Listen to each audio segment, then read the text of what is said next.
মবকে এখন বিক্ষোভ বলা শুরু করছে। এই মব করে তারা ক্ষমতা এসছে, একদম মবের রাষ্ট্র করে ফেলছে তারেক রহমান এবং সাউদ্দিন আহমেদ মিলে। এই বিএনপি সরকার তো একটা মবের সরকার, তারা মব করে ক্ষমতা এসছে স্পষ্ট। বিএনপি সরকার মব করে ক্ষমতা এসছে। আপনাদের মনে নাই ইলেকশনের আগে টাকা চোরদেরকে, এরপরে হইতেছে যারা দ্বৈত নাগরিক তাদেরকে প্রার্থীতা যদি তাদের মনোনয়ন দেওয়া হয় সেজন্য তারা ইলেকশন কমিশনের সামনে মব করেছিল। এই মব করে তারা ক্ষমতা এসছে। সুতরাং যেই সরকার মবের সরকার, তারেক রহমান সরকার তো মবের সরকার, এই মবের সরকার যে আবার এসে দেশে একটা মবের রাজত্ব কায়েম করবে এটা তো স্বাভাবিক। তো কি হইলো, প্রথমত আমরা দেখলাম যে রাষ্ট্রীয় যে সংবাদ সংস্থা বাসস, যে আপনারা এখানে আমাদের সাংবাদিক ভাইরা আছেন, বোনেরা আছেন, এই যে বাসসের যিনি এমডি ছিলেন মাহবুব মোর্শেদ দীর্ঘদিন ধরে আমাদের ফেস্টিভ্যাল বিরুদ্ধে লড়াইয়ের সহযোগী ছিলেন। তার সঙ্গে আমরা একই সঙ্গে ফেস্টিভ্যালের বিরুদ্ধে লড়াই করেছি, এটা আমাদের বহুত পরিচিত। মাহবুব মোর্শেদকে কিভাবে অপসারণ করা হলো? মাহবুব মোর্শেদের অফিসে বিএনপির লোকেরা মব করলো গেল। মানে আপনাদের সাংবাদিকদের আপনাদের এইটা নিয়ে আওয়াজ তোলা উচিত যে বাসসের মতো জায়গাতে কিভাবে করে বিএনপি মব করে এবং আপনাদের একজন সাংবাদিক বন্ধু, আপনাদের একজন সাংবাদিক ভাই তার উপরে কেন মবটা করলো গেল একটা জিনিস। এরপরে স্বরাষ্ট্রমন্ত্রী ঘোষণা দিলেন মব কালচারের দিন নাকি শেষ হয়ে গেছে। স্বরাষ্ট্রমন্ত্রী এই ঘোষণার মাধ্যমে মূলত মব কালচারের দিনকে শেষ করেন নাই, তিনি বিএনপি এবং পুলিশকে মব করার বৈধতা দিচ্ছেন। এই নতুন সকল মবের জনক হিসেবে সাউদ্দিন আহমেদ হাজির হয়েছিল। তার এই মব কালচারের দিন শেষে এই ঘোষণা শোনার পরপরই বিএনপি মনে একটা মনোবল পাইছে। তারা এখন যেখানে সেখানে মব করে বেড়ায়, তারা পাশে গিয়ে মব করে, তারা বাংলাদেশ ব্যাংকে গিয়ে মব করে, তারা এখানে মব করে, ওইখানে মব করে। এরপরে আমরা দেখলাম বাংলাদেশের অর্থনীতির সবচেয়ে গুরুত্বপূর্ণ প্রতিষ্ঠান বাংলাদেশ ব্যাংক, যিনি বাংলাদেশ ব্যাংকের সরকারি গভর্নর ছিলেন মনসুর সাহেব, তিনি, আপনারা এই কথা আপনাদের মনে আছে যে আওয়ামী লীগ বাংলাদেশের অর্থনীতিকে কি বাজে অবস্থায় রেখে গেছে। আওয়ামী লীগ বাংলাদেশের অর্থনীতিকে একবার শেষ করে দিয়ে গেছে। সেই খাদের কিনারা থেকে যে মানুষটা ধীরে ধীরে তুলে নিয়ে আসছেন মনসুর সাহেব, সে মনসুর সাহেবকে সরাই দিলেন। তারেক রহমান সাহেব আসছেন ক্ষমতায়, তার দল ক্ষমতায় আসে, তিনি নানা জায়গায় তার লোকের পদায়ন করবেন, এইটাকেও আমরা যৌক্তিক বলতেছি না। যোগ্য লোকদেরকে বাদ দিয়ে দলীয় লোকদেরকে নিয়োগ করা, আবার আপনি দলীয় লোকদেরকে নিয়োগ করবেন করেন, সেটা তো একটা ন্যূনতম নিয়মতান্ত্রিক, গণতান্ত্রিক এবং ডিসেন্ট ব্যাপার আছে।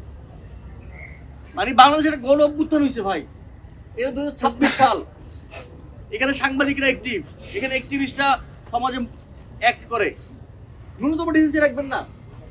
আপনারা করলেন কি, এখানে বাংলাদেশ ব্যাংকের মতো জায়গায় কর্মকর্তাদেরকে দিয়ে মব করাইলেন, কর্মচারীদেরকে দিয়ে মব করাইলেন, এবং আপনার মনসুর সাহেবকে ভালো লাগতেছে না, আপনি চান আপনি আবার বাংলাদেশে নতুন করে অনেকগুলো হাওয়া ভবন বানাবেন, আমরা সেটা নিয়ে প্রতিবাদ করবো নিশ্চয়ই, কিন্তু সেইটার তো একটু ডিসেন্ট ওয়ে রাখবেন।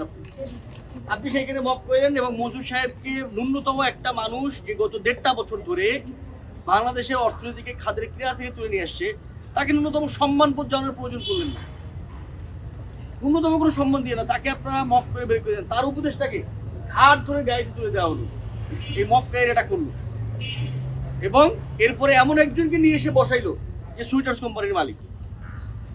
এখন দেখেন, প্রথম কথা হইতেছে এই মনসুর সাহেবের বিদায়টা যেভাবে করে নিয়মতান্ত্রিকভাবে হওয়ার কথা ছিল সেটা হয় নাই। প্রথমত মনসুর সাহেবের বিদায়ের কোনো কারণ ছিল না, তিনি এমন কোনো ক্ষতি বাংলাদেশের অর্থনীতি করেন নাই, এমন কোনো নিয়ম বাংলাদেশ ব্যাংকের জন্য নেন নাই, এমন কোনো উদ্যোগ গ্রহণ করেন নাই যাতে বাংলাদেশের অর্থনীতি আবার খাদের কিনারে চলে গেছে। প্রথমত তার এই যে অপসারণ, সেটা সঠিক নয়। দ্বিতীয়ত তাকে যেই পন্থায় অপসারণ করা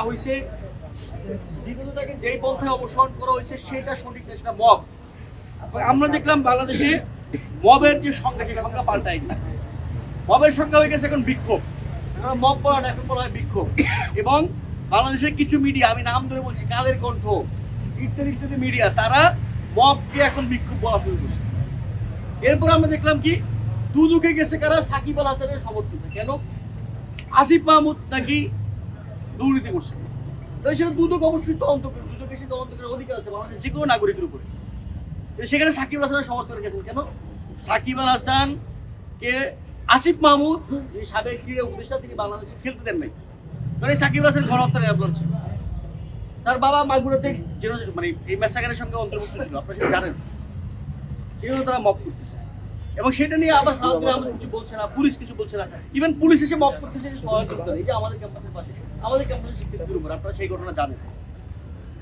ফলত এই যা কিছু হচ্ছে এই রাষ্ট্রে 12 তারিখের পর থেকে তারেক রহমান ক্ষমতা আসার পর থেকে সবকিছু মব, একদম মবের রাষ্ট্র করে ফেলছে তারেক রহমান এবং সাউদ্দিন আহমেদ বিন। তারা বলছে এটা নাকি আবার মবের কালচারের দিন শেষ হয়ে গেছে। সুতরাং যেই সরকার মবের মাধ্যমে ক্ষমতা এসে ক্ষমতা দখল করছে, তারা দেশটাকে ক্ষমতা আসার পরেও একটা মবের দেশে পরিণত করছে।